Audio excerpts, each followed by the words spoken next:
The United States has once again reiterated its warning that Russia could invade Ukraine at any moment. This as talks on the highest levels between the West and Russia continue in a bid to defuse the situation, which in recent days have heightened dramatically. In the latest, Ukraine has called for a meeting with Russia and other signatories to the Vienna document within 48 hours.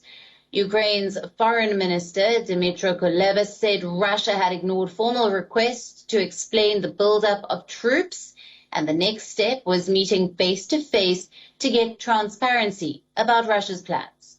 On Sunday, U.S. President Joe Biden briefed Ukrainian President Volodymyr Zelensky in an hour-long call about the conversation that he had with Russia's Putin. That call between Biden and Putin did not achieve any breakthrough. Zelensky's office said that President Biden had issued an invitation to visit Kiev in the coming days to show moral support and deliver a powerful signal to Russia. But Washington made no mention of this invitation in its readout of the call. U.S. National Security Advisor Jake Sullivan issued a rather grim assessment, warning that an invasion could begin any day now and would likely start with a significant barrage of missiles and bomb attacks. Meanwhile, German Chancellor Olaf Scholz has arrived in Kiev in the latest bid by European leaders to defuse tensions.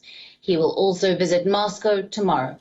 Scholz and Ukrainian President Volodymyr Zelensky are expected to talk about how Germany could help stabilize Ukraine's economy after fears of an imminent war took a toll on its currency.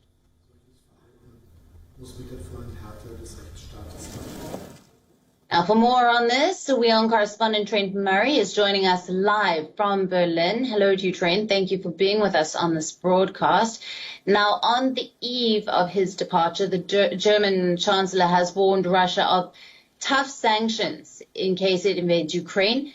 What can we expect when Olaf Scholz meets with Zelensky today?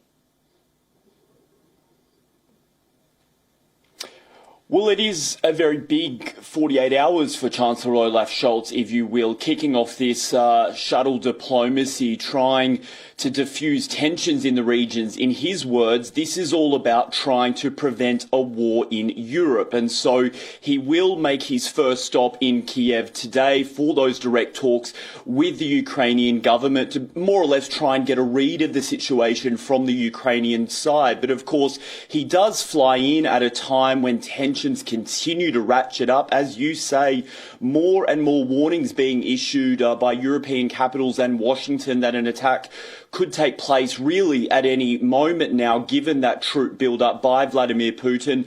I think Chancellor Olaf Scholz will face some difficult questions when he's in Kiev, notably why Germany isn't joining, say, the United States and Great Britain in sending military aid, weapons to Kiev. They have certainly asked for them, but Germany has held off, saying it's got a long-standing policy of not sending weapons to conflict zones. I think he will try to retort by saying that Germany has given the most financial aid to Ukraine in recent years out of any other country, and they are trying to help with economic matters, as you said. But it, of course, comes as diplomats right across Europe continue to work very, very hard to try and defuse these tensions. But, of course, many countries now, including Germany, Israel, Australia, just to name a few, are telling their citizens that if they are in Ukraine, it is time to get out.